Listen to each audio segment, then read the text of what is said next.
Новые стандарты жизни в жилом комплексе «Солнечный город Супер».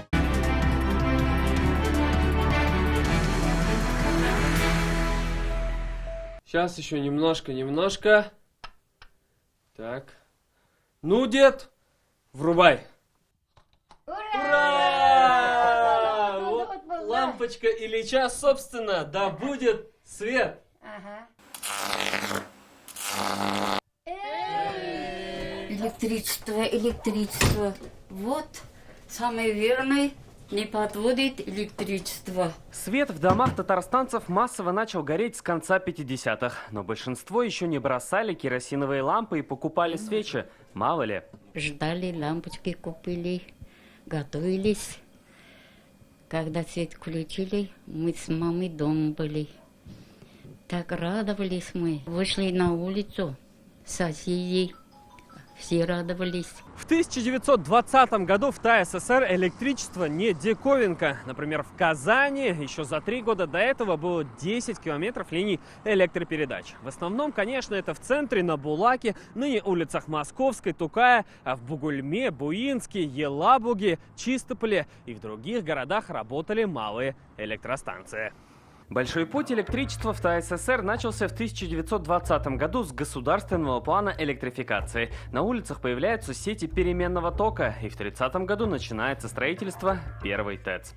Новые электростанции дают энергию социалистическим предприятиям Казани. 3 года ударного труда, и на казанские заводы, городские улицы, и в Зеленодольск идет 20 мегаватт электричества. К слову, сейчас мощность ТЭЦ-1 почти в 20 раз больше, чем тогда. Но и в те годы казанская станция была стратегическим объектом. Немецкие самолеты летали, то есть уже с высоты 10 тысяч метров в 1943 году, уже где наша была установлена станция, Казанская ТЭЦ-1, уже на тот момент уже ввели снимки, то есть планировалась бомбежка. В конце 3-го десятилетия в Казани открывается 2-я теплоэлектростанция. Самый главный импульс развития Казанской ТЭЦ-2 и строительство Казанского расширения началось после начала Второй мировой войны. Как раз в те годы столица особенно нуждалась в электричестве. К нам была эвакуирована промышленная элита страны. Вместе с распространением электричества менялась и сама профессия энергетика. Вот, например, амперметр, которым пользовались в 1930 году. Здесь, рядом с нами, устройство, которым измеряли силу тока в 1955 году. Ну а этим красивым чемоданчиком начали пользоваться с 1989 года. А на мне костюм, которым начали пользоваться с середины 80-х. Его стоимость 300 тысяч, а все потому, что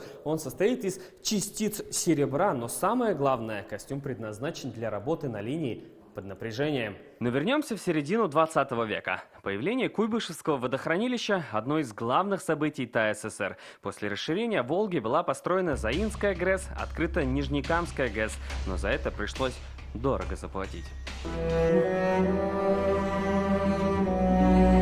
Ушли под воду и были частично затоплены 149 деревень. Переселяться пришлось тысячам людей. Например, деревня Чебенли, Менделинский район. 150 домов словно и не было. Кто плакал, кто кричал. Так мы решали, куда переезжать. Выбора остаться у нас не было. До сих пор хочется плакать, когда вспоминаешь, как переносили кладбище. И это все уже история. Тогда появление больших станций дало старт массовой электрификации в селах. Первую подстанцию в ТАССР установили в селе Чепчуги. Все сельское население участвовало.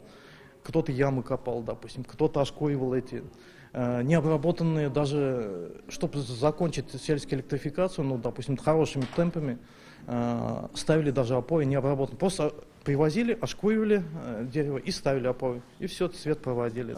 Старики еще помнят, их карандашами назвали. И эти карандаши простояли до 90-х. Это заслуга рабочих. Хотя в то время с их подготовкой было сложно. Еще в 1930-м был открыт Казанский энергетический институт. Проработал он всего 3 года. Руководство репрессировали. Новая жизнь началась через 35 лет. В столице открылся филиал Московского энергетического. Строили сами тут, что-то делали. Вокруг здесь было болото. После учебы, когда это вопросы строительства и вот полигон хотели мы делать тогда. Так Так сейчас выглядит Казань с высоты птичьего полета. Этот парад огней – заслуга и Александра Ефременко.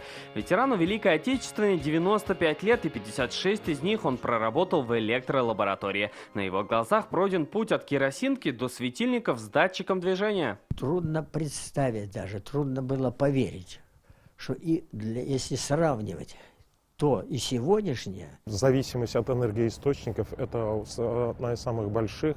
И отсутствие вот этой зависимости, это, конечно, дает большой импульс для строительства, для развития промышленности Республики Татарстан. Без электричества сегодня никуда. Зарядить телефон, а то и машину, воспользоваться компьютером и выйти в интернет даже в поле. Список можно продолжать не один час. Новой страницей электрификации стало строительство высоковольтной линии электропередач Помары-Удмуртия. Она снабжала Казань в период универсиады и других мировых первенств и существенно повысила энергомощь республики. В планах до 2025 года модернизация Заинской ГРЭС.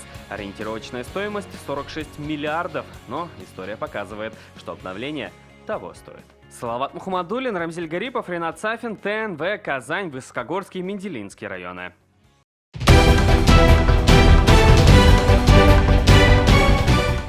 Все новости дня, выпуски программы «Новости Татарстана», программы и фильмы на сайте tnv.ru и на YouTube-канале ТНВ. Подписывайтесь.